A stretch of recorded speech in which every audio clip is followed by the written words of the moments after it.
السلام عليكم ورحمة الله وبركاته. يلا بينا نعمل قرص الأفران زي ما بنشتريها من بره وأحلى كمان. تعالوا أقول لكم على السر وأقول لكم على كل تفاصيلها. بس عايزة أقول لكم حاجة كمان، إن إحنا هنعملها النهاردة بزيت، مش هنعملها بزبدة. وكمان ممكن نستغنى عن الحليب اللي هنشتغل بيه، وأقول لكم ممكن تستبدلوه بإيه وهتطلع نفس النتيجة. تعالوا نشوف المقادير بتاعتنا. عايزة أوريكم بس الأول هي قد إيه هشة وجميلة وطرية وطعمها حلو قوي. بس في البداية يلا بينا ندخل في الفيديو، بس نصلي على النبي عليه الصلاة والسلام. وما تنسوش تدعموني بالاشتراك في القناة وتفعيل الجرس وضغط اعجاب. يلا بقى ندخل في الفيديو بتاعنا ونقول بسم الله الرحمن الرحيم، والصلاة والسلام على سيدنا محمد وعلى آله وصحبه أجمعين.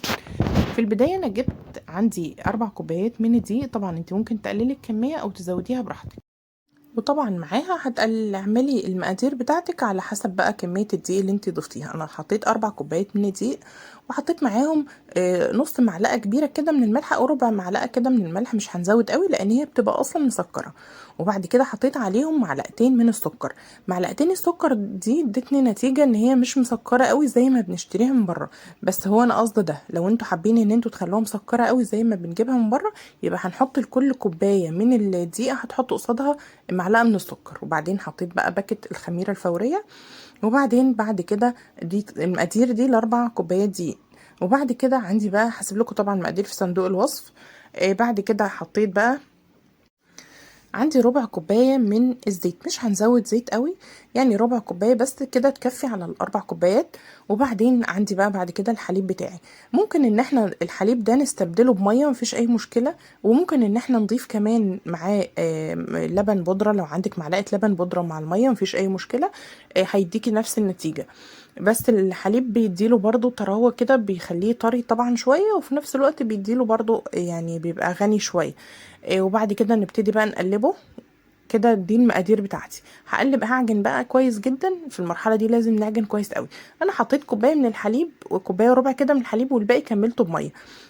يعني استخدمت حوالي كوبايتين، من كوبايتين لكوبايتين وربع طبعا على حسب نوع الدقيق بتاعك. انا استخدمت حوالي كوبايتين وربع من السوائل بتاعتي. وبعدين هبتدي اعجن كويس جدا. انا عايزه العجينه ما تبقاش ولا هي طريه ولا هي يابسه، نعرف نفردها وفي نفس الوقت ما تلزقش معايا. هبتدي بقى انا ازود بالتدريج كده لحد ما اوصل للقوام اللي انا عايزاه. وكده بقى العجينه بتاعتي شايفين، حسيتوا ان هي بتلزق شويه، لو تلاحظوا ان هي ملزقه في ايدي. بس بمجرد ما هبتدي اعجنها هتلم هتبقى حلوه جدا، مش هتبقى ولا هي طريه ولا هي يابسه. ممكن في المرحلة دي لو انتوا حابين بقى ان انتوا تجودوا شوية، ممكن نضيف مكعب من الزبدة، بيديها طعم حلو جدا لو متاح عندك. لو مش متاح مفيش اي مشكلة، انا ما حطيتش بس برضو نتيجته كانت حلوة قوي. واهم حاجة طبعا نستخدم زيت يكون نوعه كويس، يعني ما يبقاش زيت برضو اللي هو زيت التموين ده بيبقى فيه طعم وريحة شوية. فنحاول نستخدم زيت يكون نظيف شوية. وبعد كده ولو مش موجود عندك استخدمي عادي الزيت ده، مفيش مشكلة. بعد كده حطيت بس كده معلقة من الزيت في ايدي عشان اقدر ان انا اعجنها بسهولة بالشكل ده كده. واتعجنت معايا كويس جدا. وبعدين بقى بعد كده هبتدي ان انا اخدها كده واشيلها في بوله. شايفين؟ بس عايزه اوريكم بقى القوام بتاعها. هي كده زي ما قلت لكم، ولا هي يابسه ولا هي طريه. بعد كده بقى هبتدي اشيلها بقى في البوله بتاعتي واسيبها تخمر.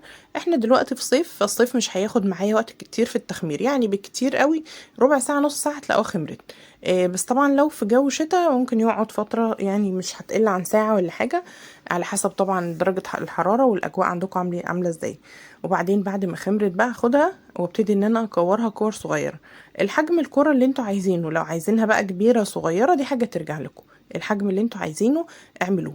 وبعدين هبتدي ان انا احطها بقى اكورها الكور الصغيره دي بالشكل ده. وهحطها بقى يعني اعمل الكميه كلها، وبعدين ابدا افرد فيها او اشتغل فيها. بعد كده مش هو بصوا بقى هنعمل بقى خطوه مهمه جدا في القرص دي، تاخدوا بالكم منها. بعد ما عملت بقى الشكل ده كده هحطه، وتعالوا بقى نشوف الخطوه اللي احنا هنعملها المهمه جدا عشان تطلع معاكي زي الفرن بالظبط. انا جبت بقى معلقه من الزيت كده ودهنت الصينيه بتاعتي او الصاج بتاعي، وطبعا لازم يعني انا بفضل ان هو يبقى الومنيوم. هجيب بقى معلقه من العسل النحل او العسل الاسود، هو بيشتغل في الفرن بالعسل الاسود، بس ما كانش عندي عسل اسود فانا استخدمت العسل النحل العادي. وبعدين هحط عليه معلقه من الميه بس، يعني بصوا مش كتير، معلقه بس من الميه، بحيث ان هو يعني يحاول ان هو يخف معايا شويه. بالشكل ده. بس عايزه اقول لكم انتوا لو مش هتحطوا عليه سمسم، احنا ممكن نعمله قرص عادي من غير سمسم، بلاش الخطوه دي خالص. بس الخطوه دي بيديها طعم تسكير حلو كده، بتبقى مسكره وحلوه، وفي نفس الوقت بيبقى ليها فايدتين، ان هي بيبقى طعمها مسكر شويه، وتاني فايده ان انا لما باجي احط عليها السمسم او اي حاجه ممكن تحطوها على وشها بيلزق ولا يمكن يفك معاكي ابدا. هبتدي ان انا افردها بقى، يعني مش هفردها قوي، بسمك طبعا تكون تخينه شويه، وهنزل بقى في العسل بالميه كده، وبعد كده انزل في السمسم بتاعي. كده بقت جاهزه عندي، واحطها في الصينيه بتاعتي. نعمل واحده كمان، شايفين هي بتتفرد بمنتهى السهوله، يعني ممكن بايدك بس كده تفرديها، مش محتاجه ان هي تتبطط ولا اي حاجه. في 10 دقايق هتعملي الوصفه بتاعتك، وهتعجب ولادك جدا، بدل ما نشتريها من بره بمبلغ وقدره، وهي في الاخر يعني مش بتحتاج اي مجهود ولا اي حاجه خالص. بعد كده بقى نسيب بين كل واحده واحده مسافه، ولازم نسيبها بقى تخمر شويه كمان. في الوقت ده هنسيبها تخمر، عشان طبعا لما نيجي ندخلها الفرن تبقى هشه كده وتطلع معاكي مظبوطه جدا. شايفين خمرت ازاي؟ وانا طبعا مشغله الفرن على درجه حراره يعني من 200 كده من 190 ل 200، يعني تكون درجة حرارة متوسطة عشان تستوي معايا، ومشغلة المروحة بتاعتي، وسبتها بقى في الفرن لحد ما اخدت اللون ده. انا ما شغلت الشواية خالص، هي اخدت اللون ده من تحت ومن فوق. شايفين بقى؟ انا عايزة اوريكم بقى هي السمسم لازق ازاي وما فكش معايا خالص، لان احنا دايما بنشتكي في المعجنات ان السمسم بيقع من الحاجة لما بنيجي نحطها. بس الخطوة اللي احنا عملناها دي هي دي السر، ان هو بيفضل متماسك عليها. شايفين هشة قد ايه وطرية، وريحتها بجد حلوة قوي، وطعمها طبعا اجمل بكتير. جربوا الوصفة، سهلة وبسيطة وما فيهاش اي مكونات خزعبلية يعني، وان شاء الله هتعجبكم جدا. وما تنسوش بقى تدعولي وتشتركوا في القناة. والسلام عليكم ورحمة الله وبركاته.